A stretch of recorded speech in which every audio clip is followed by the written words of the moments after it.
অনেক দিন হলো আমার খামারের ভিডিও আপনাদের সামনে আনা হয় না, তো আজকে নিয়ে আসলাম। এখন সন্ধ্যা 6:37। তো আলহামদুলিল্লাহ সবগুলো গরুকে আমরা দুধ দহন করে ফেলেছি। এই যে গরুগুলোকে দুধ দহন করেছি আমরা। এখন অবশ্য আর তেমন মানে দুধ নেই, সব দহন করা হয়েছে। মাশাআল্লাহ, এই গরুটা আমার এবার প্রথমবার বাচ্চা দিবে। বিশাল গরু, বিশাল। এই গরুটা এতটা বড় যে আসলে বলার মতো না। আলহামদুলিল্লাহ, খুব আশা নিয়ে আছি, দেখি ও কীরকম দুধ দেয়।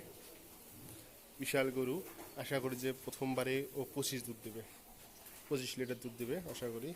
এই যে ওলান দেখা যাচ্ছে, বিশাল ওলান, মাত্র এখন ছাড়তেছে।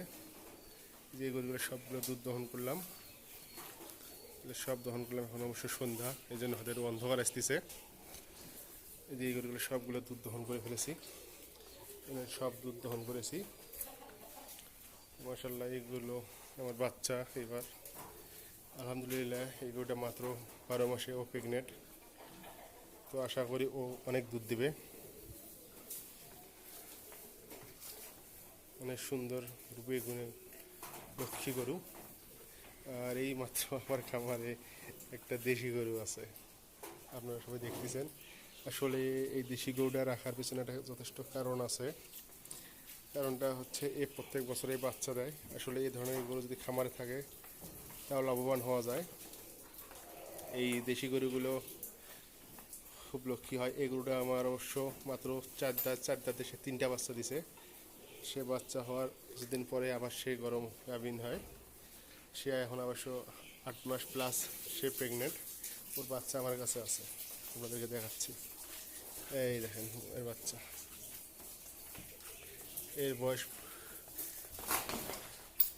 ও মানে এ হয়ে 22 দিন পরে গাভিটা আমার আবার কনসেপ্ট করছে।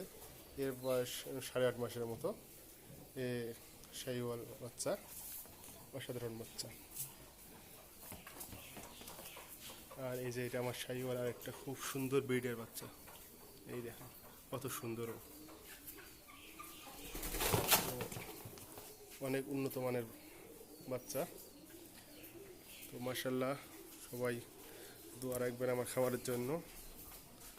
আমার আবার ওই পাশে আরেকটা শেড আছে, হয়তো কিছু গরু দেখা যাচ্ছে, হয়তো আপনারা দেখতেছেন। ওই পাশে অনেক সব ষাঁড় গরু আছে। সবাই আমার জন্য দোয়া করবেন। আসসালামু আলাইকুম।